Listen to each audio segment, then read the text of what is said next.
if you would open up your Bibles to one another and working together with one mind and purpose. In verse 3, don't be selfish.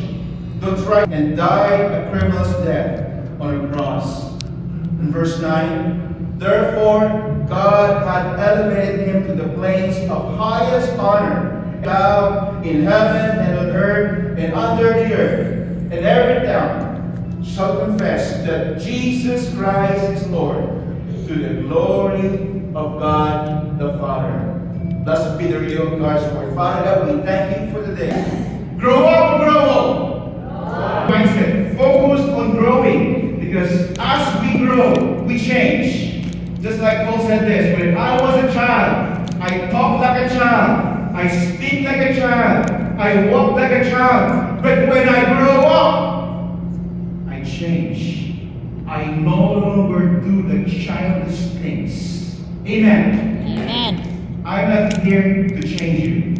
I don't have any power to change you. Only Jesus, only God, only the Holy Spirit. But what I can offer you is to change the way we think. And also when it comes through serving. Focus on growing, not on changing. When it comes to relationships, focus on reconciliation, not on separation.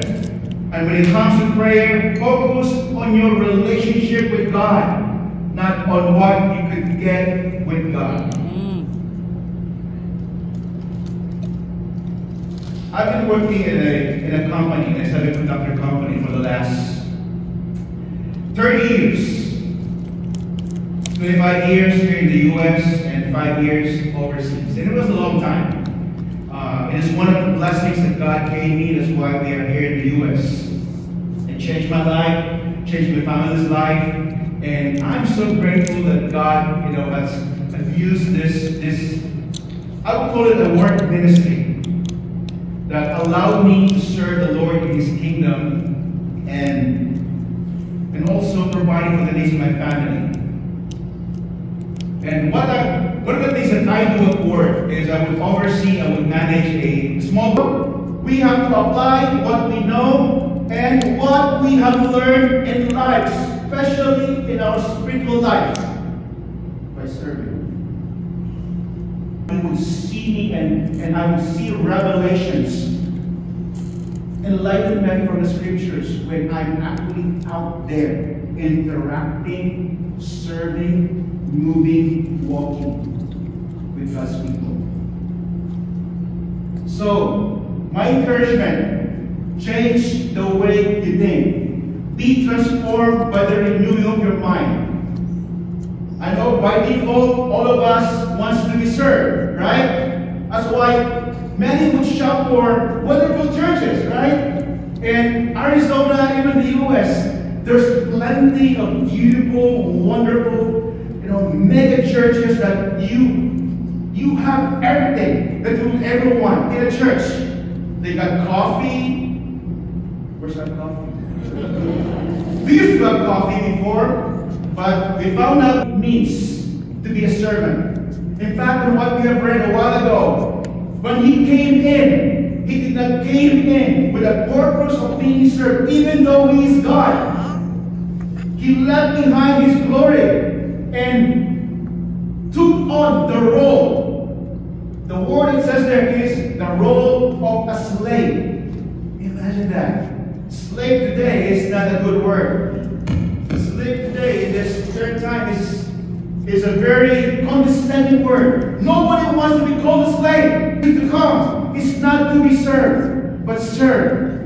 Amen. Two things I would like to share with you that I found in the scripture when it comes to serving. That for us to grow in our spiritual lives as Christians, we need to grow in this area of serving. And here are the attitudes that we need to have. The first one, in Philippians chapter 2, verse 2 says here, that make me truly happy. You want to make God happy?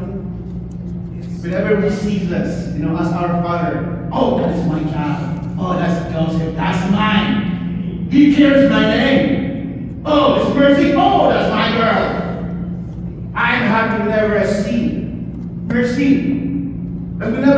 church. I'm excited to see them. I'm excited to embrace them. You know what? There's no other thing in this world is when we make the heart of God happy.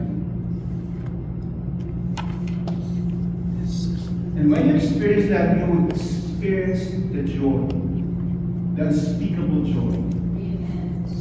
It only happens when our focus is not on what we could get, but on what we could give. That's why he says this: "Then make me truly happy by agreeing wholeheartedly with each other, loving one another." Look at somebody you love today. Look at somebody you hate. Why are you looking at me? That we do all things together.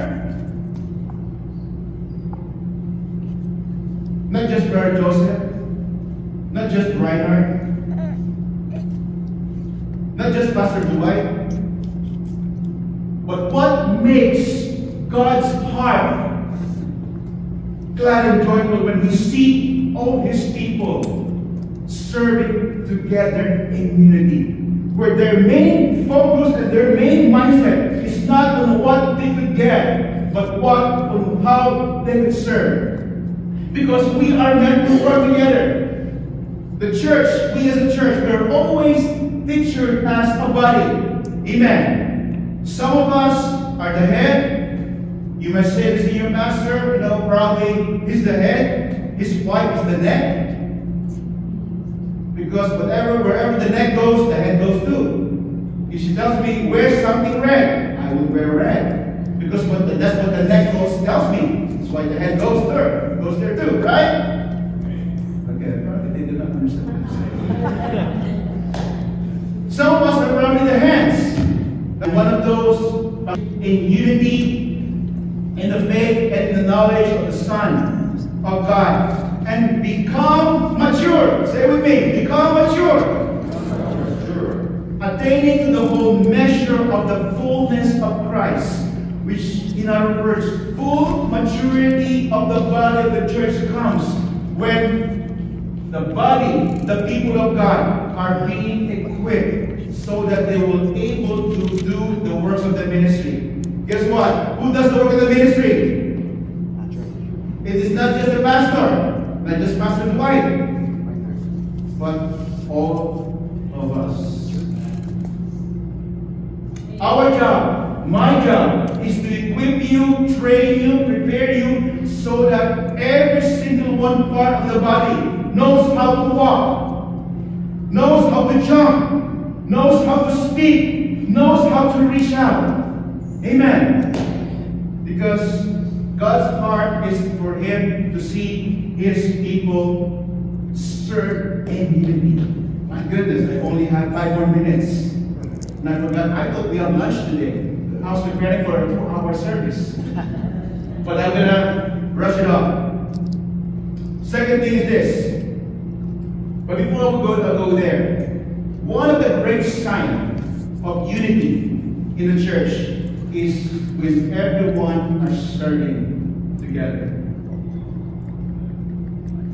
Not just Brother Joseph.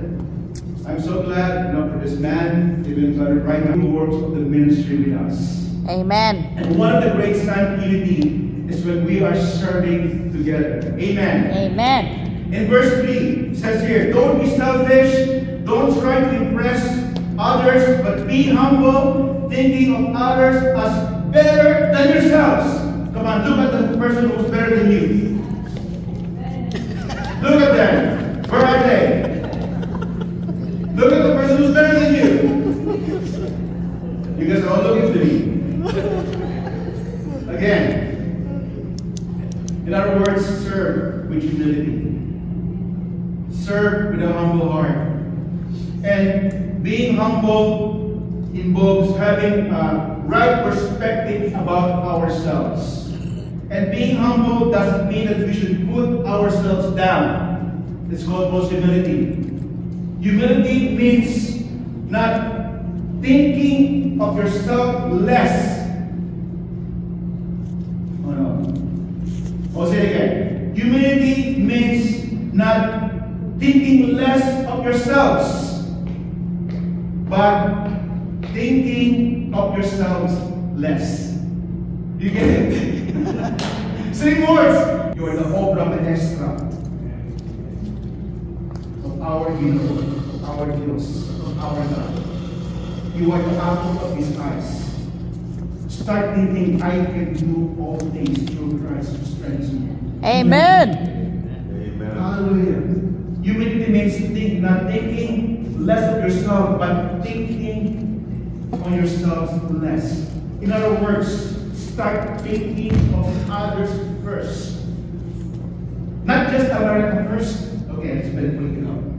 Not just first, but thinking on the needs of others. And when you come to church, hey, what can I do today? How many chairs will I bring up? How many I could get the stage? Amen.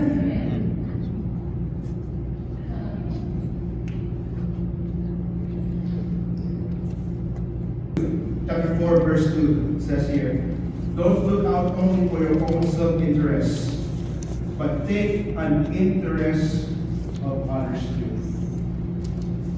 A true and genuine servant is not just thinking on what can I get, whom will serve me, but a man or woman of God that brings joy in the heart of God are those who serve in unity, those who serve with humility, and those who serve unselfishly, focusing on what not they could receive or how they could be served, but focusing on how they could serve others. I would like to close this message, as the worship team comes here, with this story. I love stories, because oftentimes people forget what I said in the last 30 minutes. All they remember are the rice and the stories. And to serve than to be served. We all please rise up together with me.